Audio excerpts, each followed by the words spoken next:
Mahkamah Agung atau MA menolak kasasi yang diajukan oleh Heri Wirawan, 36 tahun pelaku pencabulan terhadap 13 santriwati.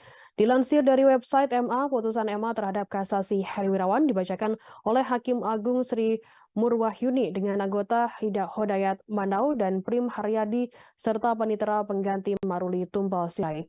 Heri Wirawan sebelumnya divonis penjara seumur hidup oleh Hakim Pengadilan Negeri Bandung. Vonis tersebut lebih ringan dari tuntutan Jaksa Penuntut Umum atau JPU yang menuntut Heri dengan hukuman mati.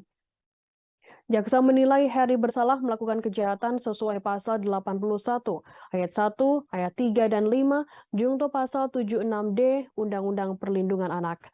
Jaksa kemudian melakukan banding ke Pengadilan Tinggi Bandung. Oleh Hakim PT Bandung, hukuman Heri Wirawan diperberat menjadi hukuman mati. Amar putusan itu diketok oleh Ketua Majelis Heri Swantoro. Majelis Hakim di Pengadilan Tinggi berpendapat yang cukup adil terdakwa perbuatan terdakwa yakni hukuman mati. Atas putusan banding tersebut, Herim kemudian mengajukan kasasi ke Mahkamah Agung. Namun, setelah beberapa bulan diproses, Mahkamah Agung memutuskan menolak kasasi Heri ini. Sehingga hukuman mati bagi pelaku ruda paksa 13 santriwati sudah berkekuatan hukum tetap. Sementara itu, Direktur Pendidikan Diniyah dan Pondok Pesantren Kementerian Agama Waryono Abdul Ghafur mengatakan pihaknya menghargai putusan dari MA tersebut. Menurutnya, hakim tentu menjatuhkan vonisnya setelah mempertimbangkan banyak hal. Ia berharap putusan MA ini bisa menjadi peringatan terhadap perilaku kekerasan seksual agar tidak melakukan hal tersebut. Waryono menilai hukuman yang telah dijatuhkan sampai pada tingkat kasasi di MA sebagai sebuah ketegasan hakim dan keteguhan penegak hukum.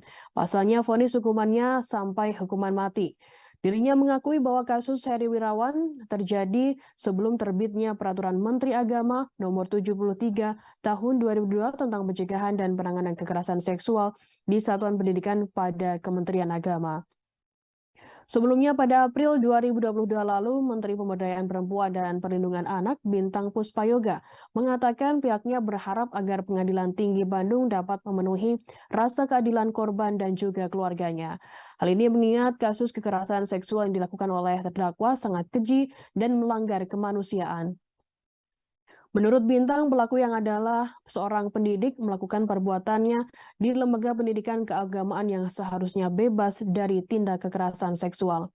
Dirinya mengharapkan putusan hakim memperhatikan pula hak-hak korban dalam pemulihan setelah proses peradilan.